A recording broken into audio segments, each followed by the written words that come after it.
जी बिल्कुल। लेकिन और बड़ी खबर इस समय मुंबई से बड़ी खबर है। इजरायली दूतावास पर वहां पर भी सिक्योरिटी बेहद कड़ी कर दी गई है। मुंबई के अंदर जिस तरह से हमारे सहयोगी बता रहे थे लगातार कि इजराइल के त्योहारों पर या फिर चबाड़ हाउस पर लगातार टारगेट था, और जिस तरह से अलकायदा धमकी दे रहा था, हो सकता है उसी का हाथ हो, लेकिन अभी कोई जानकारी नहीं है। ये सिर्फ सूचना है, यानी तथ्यों के आधार पर ये सूचना है। लेकिन लगातार हम आपको ग्राउंड जीरो की रिपोर्ट बता रहे हैं। दिल्ली के हार्ट कहे जाने वाले, दिल कहे जाने वाले लुटियंस दिल्ली में धमाका हुआ है। ये इस समय की बड़ी खबर है। मेरे साथ सुधांशु त्रिवेदी है, भारतीय जनता पार्टी के प्रवक्ता और सांसद बीजेपी के। सुधांशु,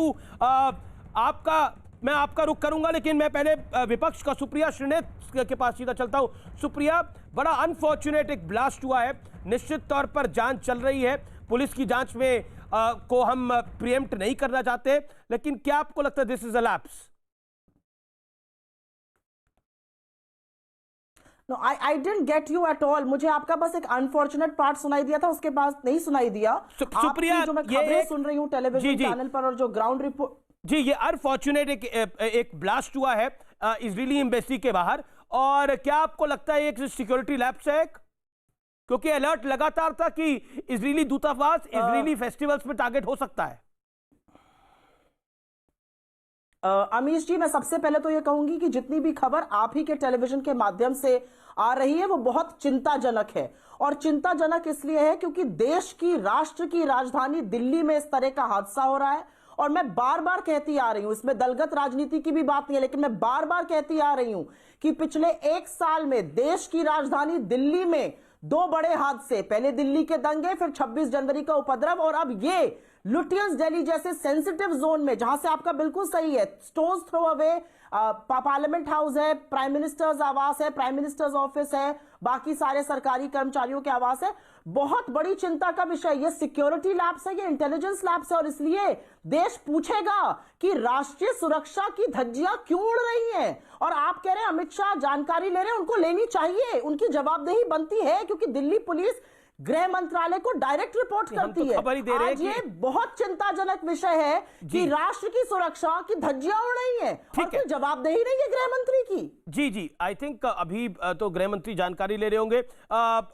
मेरे साथ सुब्राष्ट्रा भी हैं। सुब्राष्ट्रा, निश्चित तौर पर ये अनफॉर्चुनेट इंसिडेंट है, लेकिन मैं भी कुछ कांग्रेस के ट्वीट्स देख रहा था। कांग्रेस प्रवक्ता राधिका खेड़ा ने तो इस्तीफा भी मांग लिया है गृह मंत्री का कि अब इस्तीफा उनको दे देना चाहिए। 26 जनवरी हो गया, दिल्ली के दंगे हो गए, और अब ये हो गया, तो इस्तीफा दे देना चाहिए गृह मंत्री को।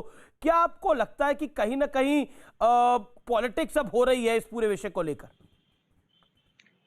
शुरू से मैं सिर्फ इस विषय की नहीं बात कर रहा, किसान आंदोलन की भी बात कर रहा हूं। जी आमिर जी, मुझे लगता है कि इस देश में हर बात पर पॉलिटिक्स हो रही है। आज जिस तरीके से अभी सुप्रिया जी ने कहा, बात बिल्कुल सच है कि बहुत अनफॉर्चुनेट इंसिडेंट है। लुटियंस दिल्ली में इस तरीके का अटैक हुआ है और ये चिंता का विषय है, लेकिन हर चीज में राजनीति घुसाकर, हर चीज को राजनीतिक बना करके मुझे नहीं लगता है कि देश एक सूत्र में बंधा रह सकता है।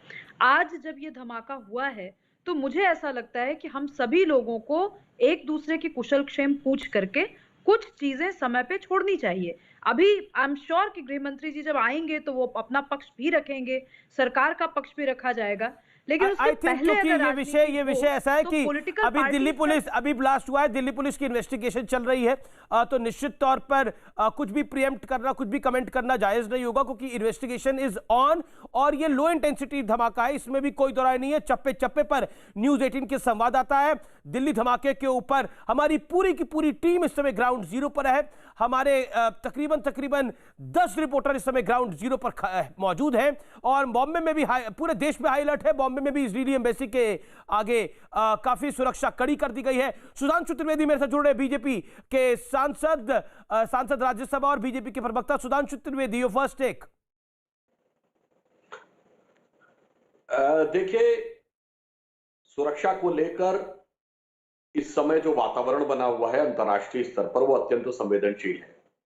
और अभी चूंकि यह प्राथमिक स्तर है तो यह नहीं पता है कि टारगेट दिल्ली था या टारगेट इजरायली एम्बेसी था, परंतु घटना यहां पर हुई है।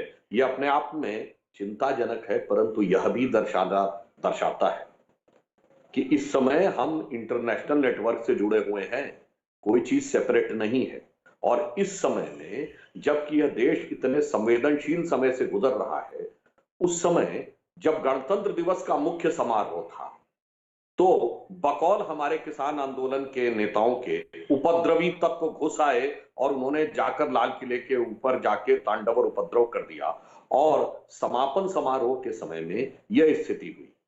इसीलिए हम कहते हैं कि हर व्यक्ति को अधिकार है, जो चाहे वो अपना लोकतांत्रिक तरीके से विरोध प्रदर्शन, आक्रोश, जो कुछ भी है उसकी अभिव्यक्ति करे, परंतु कुछ चीजें ऐसी होती हैं जो सुरक्षा की दृष्टि से बहुत संवेदनशील समय होते हैं।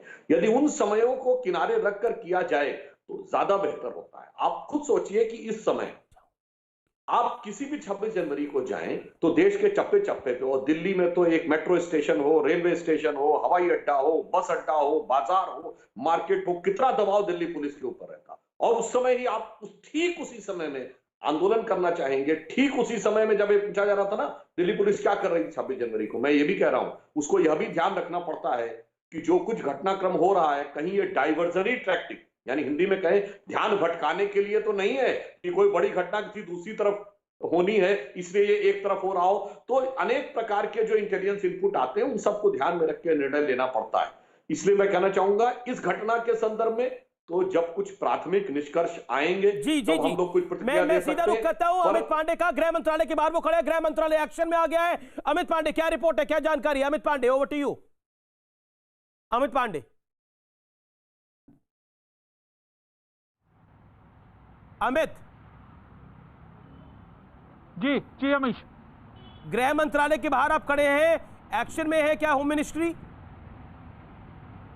जी बिल्कुल, गृह मंत्री अमित शाह ने अब से थोड़ी देर पहले दिल्ली पुलिस कमिश्नर से बात कर पूरे मामले की जानकारी ली है। और इतने महत्वपूर्ण दिन पर जब ये इतनी बड़ी घटना होती है तो यहाँ पर एक एक चीज की यहाँ पर मॉनिटरिंग कर रहे हैं। खुद गृह मंत्री यहाँ पर एक एक बात की जानकारी ले रहे हैं। कुल मिलाकर जो प्राथमिक जानकारी ये सामने आई है कि एक ये सुनियोजित तरीके से धमाके करने की ये पूरी साजिश थी और इसको बाकायदा जानबूझकर छिपाकर एक जगह रखा गया था। ये तो इन्वेस्टिगेशन का विषय। और जहां तक केंद्र सरकार के रुख का सवाल है, दिल्ली पुलिस कमिश्नर से बात की है गृह मंत्री ने। सीआईएसएफ ने देश के महत्वपूर्ण इंस्टॉलेशन और एयरपोर्ट पर अलर्ट इशू किया है। ये दो महत्वपूर्ण इनपुट हमारे पास यहाँ पर आ रहे हैं और तमाम जो एजेंसियां हैं वो सतर्क हैं, अलर्ट मोड पर हैं इस घटना के बाद। जी जी जी जी आनंद मेरे साथ जुड़े हुए हैं। आनंद, आपकी दिल्ली पुलिस कमिश्नर से बात हुई है?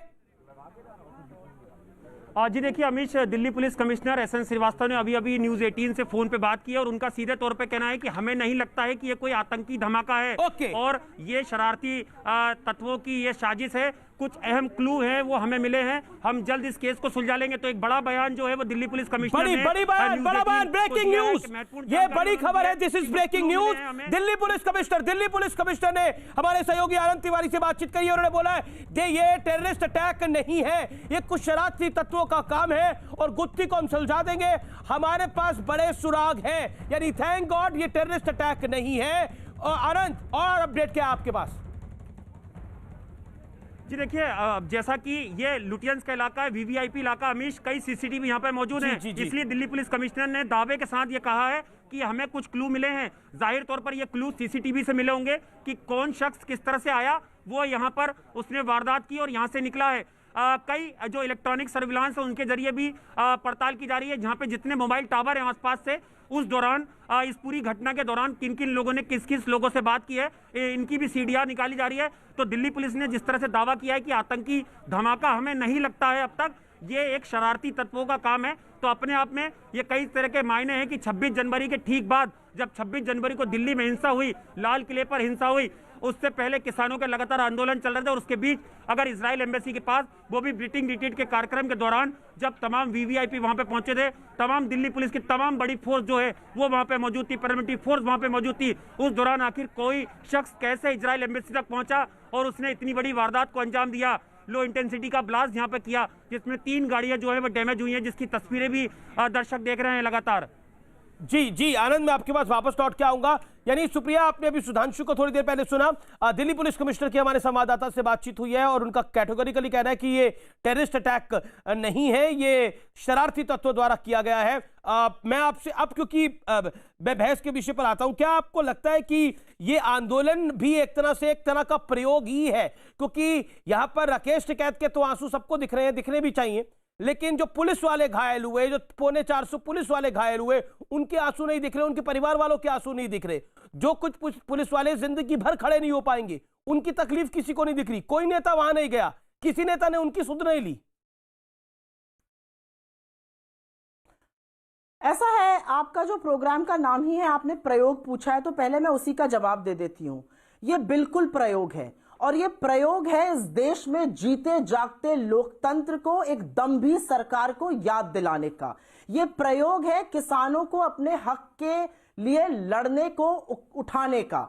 लेकिन हां, मैं आपसे बिल्कुल सहमत हूं, किसी भी पुलिसकर्मी, किसी भी जवान को अगर कोई भी क्षति पहुंचती है, यह देश उनके साथ खड़ा है। लेकिन मैं ये भी सवाल पूछती हूं, और आपके चैनल पर भी दिखाया गया, कि कैसे आज सिंघू बॉर्डर पर पुलिस तमाशबीन खड़ी रही और बीजेपी के कुछ तथाकथित गुंडे आते हैं वहां पर, लोनी के विधायक, वहां पे अमन कुमार जैसे लोग आते हैं, पत्थरबाजी करते हैं, आतंकी हमले कर रहे हैं वहां पर आकर, और पुलिस तमाशबीन खड़ी है। सिंघू बॉर्डर पे तो गांव के लोग भी आ गए थे कल।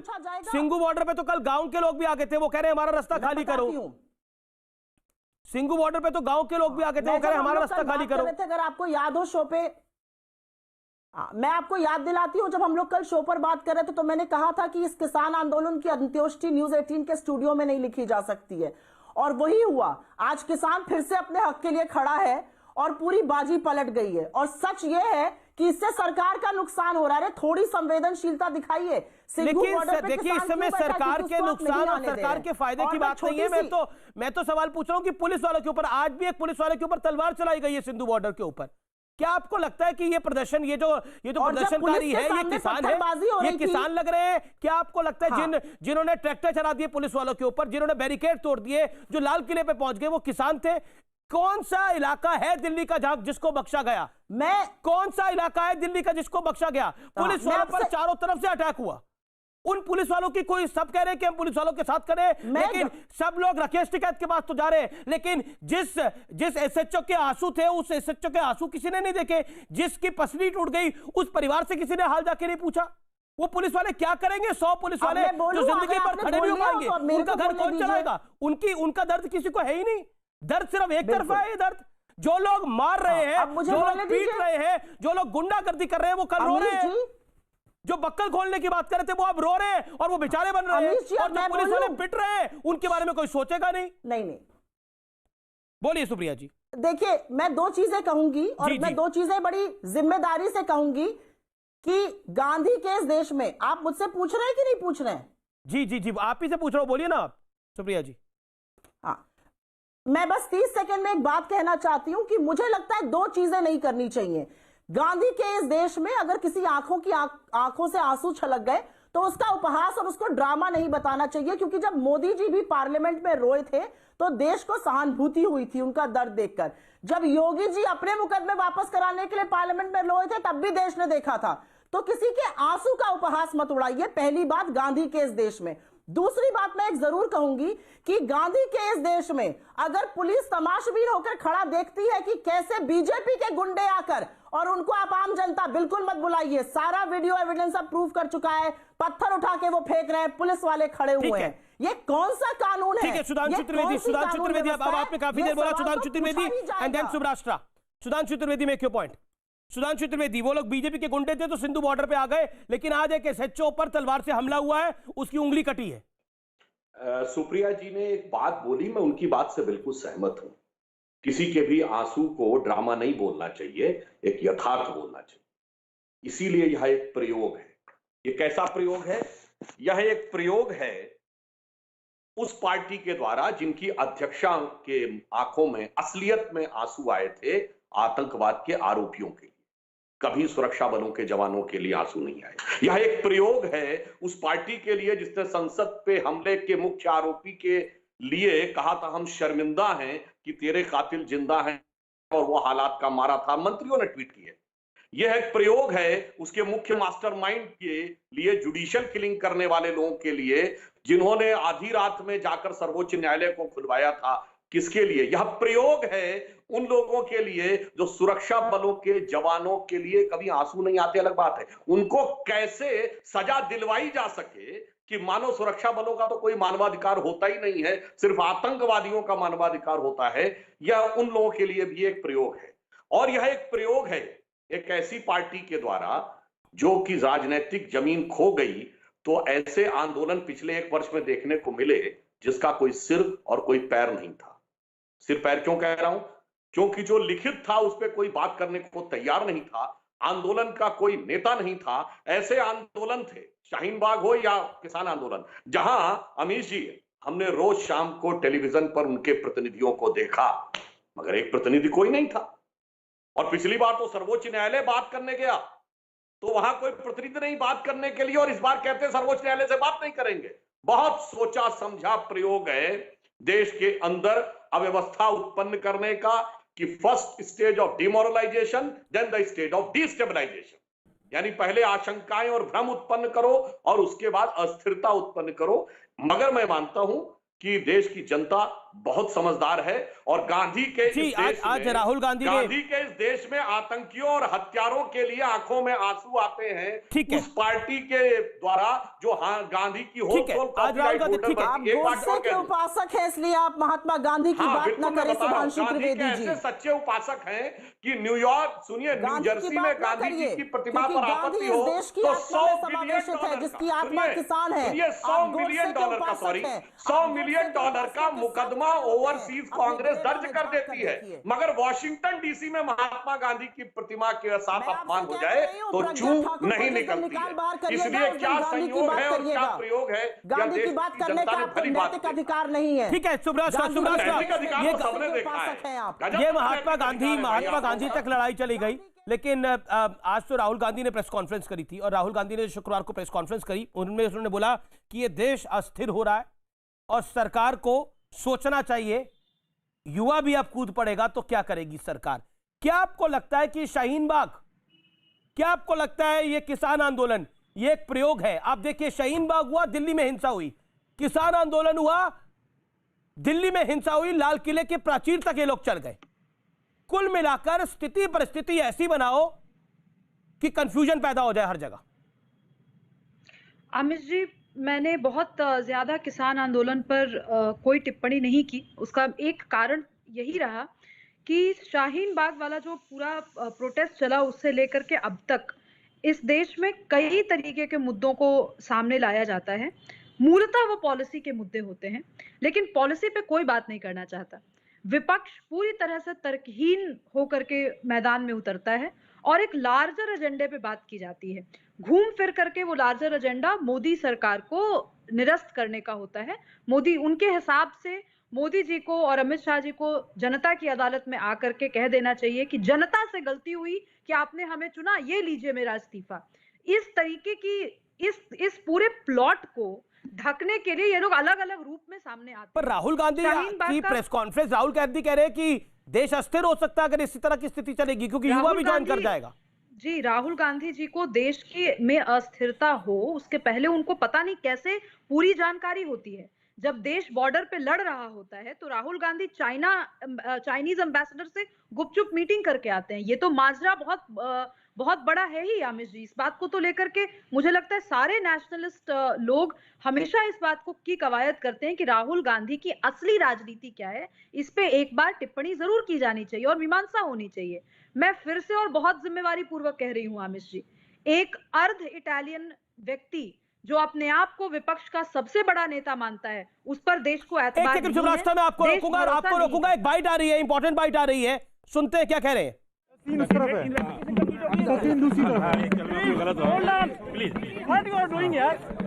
सीन को एग्जामिनेट करने के बाद हम करने के बाद बताएंगे। सुब्राष्ट्र, आप अपनी बात को कंप्लीट करिए। सुब्राष्ट्र, मेक योर पॉइंट। हाँ। सुब्राष्ट्र, अपनी बात को कंप्लीट करिए। सुब्राष्ट्र, लगता है आवाज उन तक नहीं जा रही, लगता है आवाज उन तक नहीं जा रही। लेकिन मेरे साथ पुष्पेंद्र चौधरी भी है। पुष्पेंद्र चौधरी जी, इस समय बड़ी खबर आप देख ही रहे हैं, देश में है। मैं आपसे जानना चाह रहा हूं, क्या आपको लगता है कि वाकई आंसू सिर्फ एक तरफ के दिख रहे भी बड़े खतरनाक है? दिल्ली पुलिस के जवानों के आंसू क्यों नहीं दिख रहे, उनके परिवार वालों के आंसू क्यों नहीं दिख रहे? क्योंकि शाहीन बाग होता है, दिल्ली में दंगे होते हैं, किसान आंदोलन होता है, 26 को ट्रैक्टर मार्च निकलती है, फिर दिल्ली के अंदर हिंसा होती है, हिंसा का तांडव होता है, तो आंसू एक तरफा क्यों दिखते हैं सिर्फ? देखिए चौधरी साहब, देखिए अमीश भाई, मुझे थोड़ा अनइंटरप्टेड टाइम मिल जाएगा, आशा है आपसे। बड़े वरिष्ठ पत्रकार हैं, सारा देश आपका शो देखता है।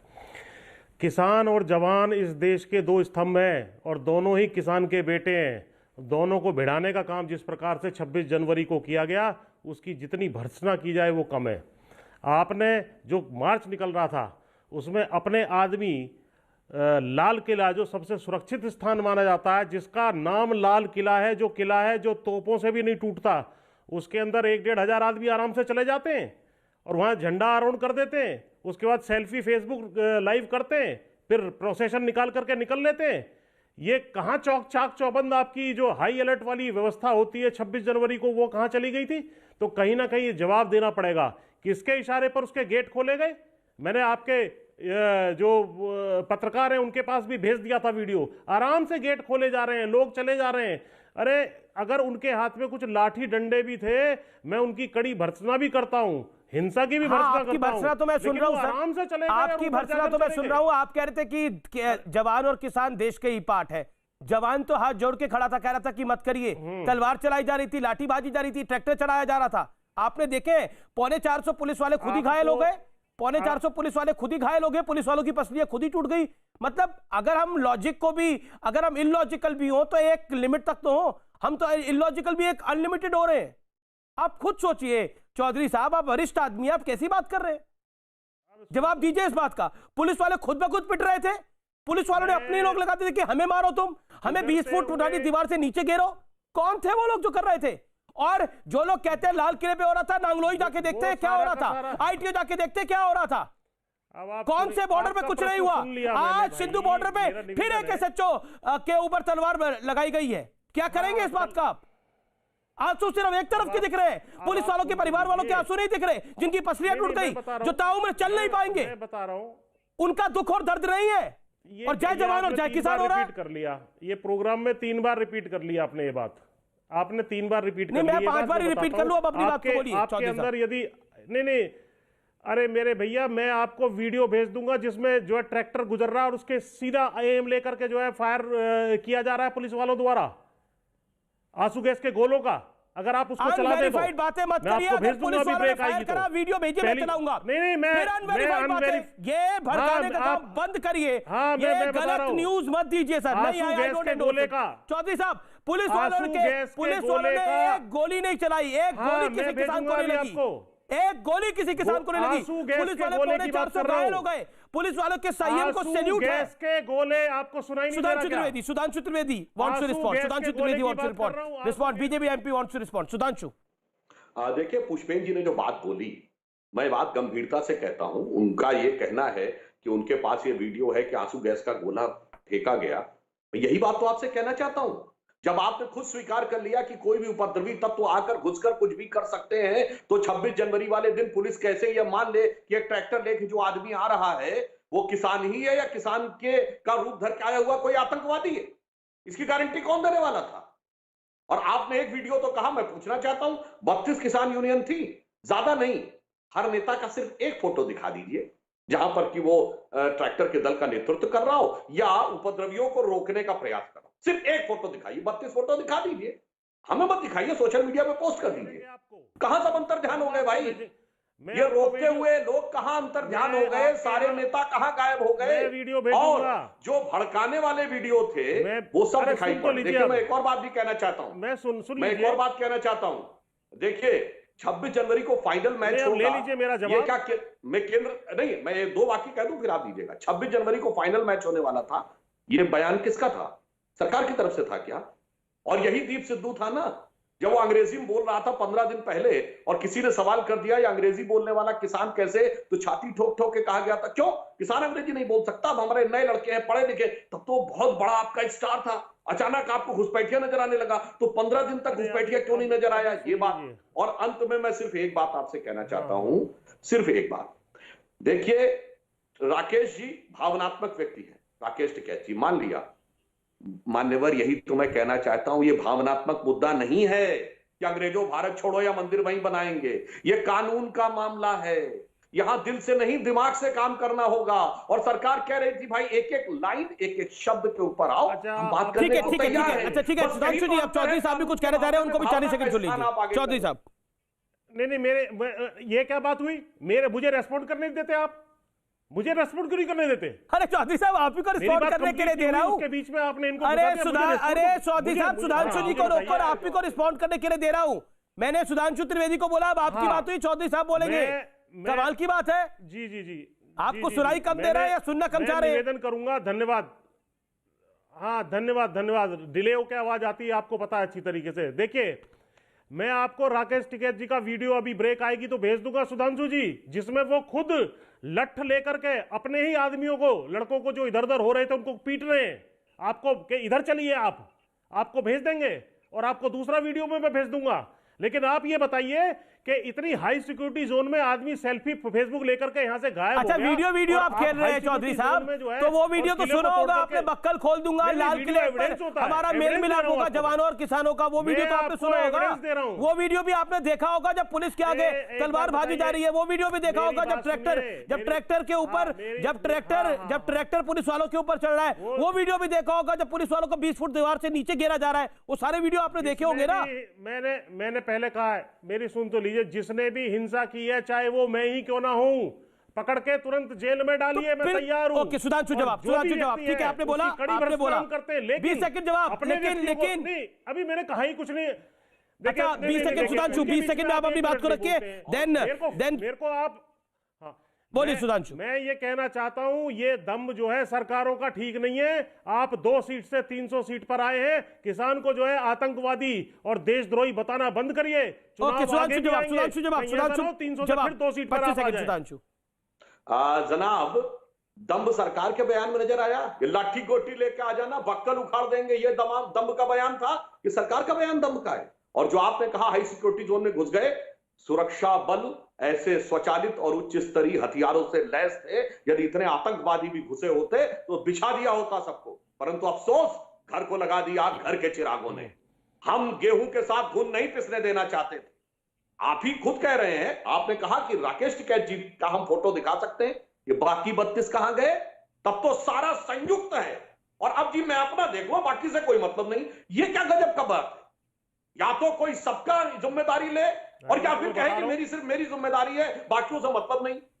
जब हम बात करेंगे तो सबके प्रतिनिधि है, और जब उत्पात होगा तो मेरे से मतलब बाकी से मेरे को क्या मतलब। अब जो ये बात कही, ये घोड़े लेके कौन आया था, तलवार लेके कौन चला रहा था, वो ट्रैक्टर गोल गोल कौन घुमा रहा था, और इसके बाद बैरियर तोड़ते हुए ट्रैक्टर को कौन चला रहा था। अब आप ये कह दीजिए कि इनसे हमारा कोई मतलब नहीं। ठीक है चौधरी साहब जवाब, चौधरी साहब 30 सेकंड में जवाब। अब विभक्त किसान मोर्चा है। ठीक है, अब 30 सेकंड, 1 मिनट रुक जाइए भाई।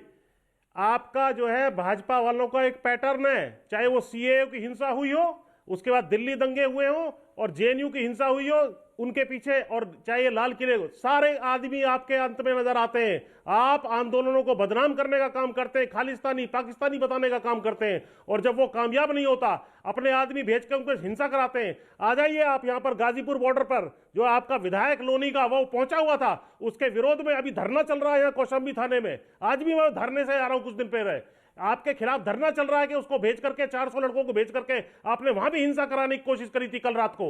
ये एविडेंस है इसके सब। पुष्पेन जी, राष्ट्रीय सुरक्षा के मामले पे ऐसी बचकानी बात नहीं करनी चाहिए। आतंकवादी संगठन सिख फॉर जस्टिस, बचकानी नहीं, वो वहां मौजूद था। अब मेरी पूरी बात सुनिए। सिख फॉर जस्टिस के चीफ ने बाकायदा यूट्यूब पे वीडियो जारी करके कहा है $3.5 लाख दूंगा मैं उसकी नाम जिसने जाके झंडा फहराया है और हिंदुस्तान धराशायी हो गया, वो खालिस्तान का झंडा छोड़ो वीडियो में, जब आपका आदमी खुद आपका लोनी का विधायक मौजूद है। ठीक है, मैं शुभ राष्ट्र को लेकर ये बाकायदा उसने, ठीक है, सुप्रिया श्रीनेत का मैं रुख करता हूँ, शुभ राष्ट्र का मैं रुख करता हूँ। सुप्रिया श्रीनेत को मैं लेकर आता हूँ। सुप्रिया श्रीनेत, लगातार नेता जो है वो किसान आंदोलन पॉलिटिक्स उस पर चल रही है। आज भी वहां पर आम आदमी पार्टी भी पहुंची, आज वहां पर आरएलडी के नेता भी पहुंचे। क्या आपको लगता है कि अब यह स्पष्ट है कि किसान आंदोलन के बहाने राजनीतिक रोटियां सेकी जा रही हैं? राहुल गांधी ने भी प्रेस कॉन्फ्रेंस कर दी, हालांकि सिंधु बॉर्डर को शंभू बॉर्डर बोल दिया, वो बात अलग थी, लेकिन पॉलिटिक्स हो रही है। ऐसा है कि अगर किसी, और मैं आशा करती हूं कि जैसे चुप आप सुधांशु जी पे रहते हैं, इस बार मेरे पास भी चुप रहेंगे।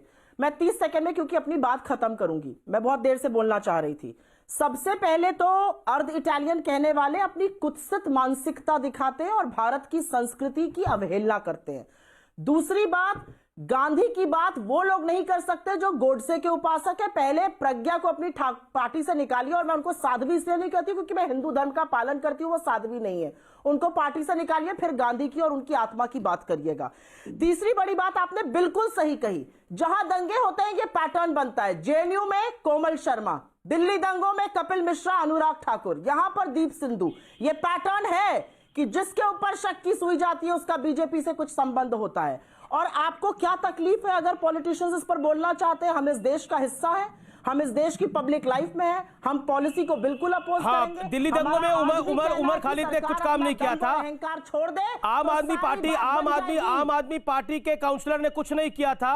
दिल्ली दंगों के अंदर सब कुछ कपिल मिश्रा और अनुराग ठाकुर कराए थे। कमाल की बात करिए सुप्रिया जी, आप फैक्चुअल तो बात करिए। दिल्ली दंगों के अंदर मैंने ग्राउंड रिपोर्टिंग करी है। दिल्ली दंगों के अंदर किसने क्या किया था? ये पटल पे आम आदमी पार्टी का काउंसलर के घर पर पत्थर, तेजाब, क्या कुछ नहीं मिला।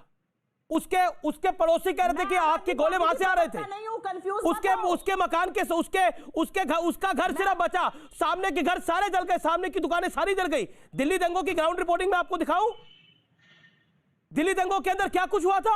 दिल्ली दंगों के लिए आप कह रहे हैं कि आपको दिल्ली दंगों के अंदर I do not hold a brief for आम आदमी पार्टी। नहीं, you don't hold a brief for आम आदमी पार्टी, पर एटलीस्ट से फैक्ट, सच तो बोलिए कम से कम। ओके, सच तो बोलिए। ओके, शुभ राष्ट्र, लेट मी गेट शुभ राष्ट्र की हिम्मत है आमिर जी, उनका फीडर डाउन। अरे आपके एक तो सुप्रिया श्रीनेत अपने आप को पत्रकारिता का सर्टिफिकेट देने की आप अपने आप को पत्रकारिता का सर्टिफिकेट देने की कोई एजेंसी मत समझिए। मुझे क्या करना है मुझे पता है, मैं क्या कर रहा हूं मुझे पता है। आप अपना काम करिए, मैं अपना काम कर रहा हूं। आप अपनी पार्टी चलाइए जी, मुझे अपना काम करने दीजिए। मैं सारे फैक्ट्स को रख रहा हूं, बात करो तब दिल्ली दंगों की असलियत बताना। चुप रहो। बाहर घूमते थे किसके कमरे के, ये सब पता है। हाँ बिल्कुल, मेरे से एक सेकंड, बाहर घूमते थे किसके कमरे के? एज अ जर्नलिस्ट मैं आपके कमरे के बाहर भी खड़ा हो सकता हूं। एक पत्रकार होने के नाते मुझे किसके कमरे के बाहर खड़ा होना, मुझे खड़ा होने में कोई आपत्ति नहीं है। लेकिन आप स्तरहीन बात करती हैं, आप बिलो स्टैंडर्ड बात करती हैं, आप स्तरहीन बात करती हैं। आप लायक नहीं है डिबेट में बुलाने के। And mind your language Supriya Shrinate, मेरी बहस में आना है तमीज से आइए, नहीं तो नहीं आइए। आप स्तरहीन बात करती हैं। मैं रुक करता हूं, मेरे साथ शुभ राष्ट्र बोलिए अपनी बात को। देखिए आमिर जी, कहीं ना कहीं सच्चाई सामने आ जाती है। यही महिला, कांग्रेस की महिला प्रवक्ता जो बैठ करके मुझे सर्टिफिकेट दे रही थी, अर्ध इटालियन, जो एक सत्य है।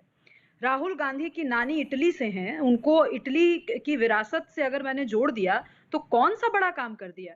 लेकिन अंत तक उन्होंने अपनी मर्यादा का, अपने पार्टी के संस्कारों का परिचय देते हुए एक पत्रकार को सरेआम बेइज्जत करने की कोशिश की।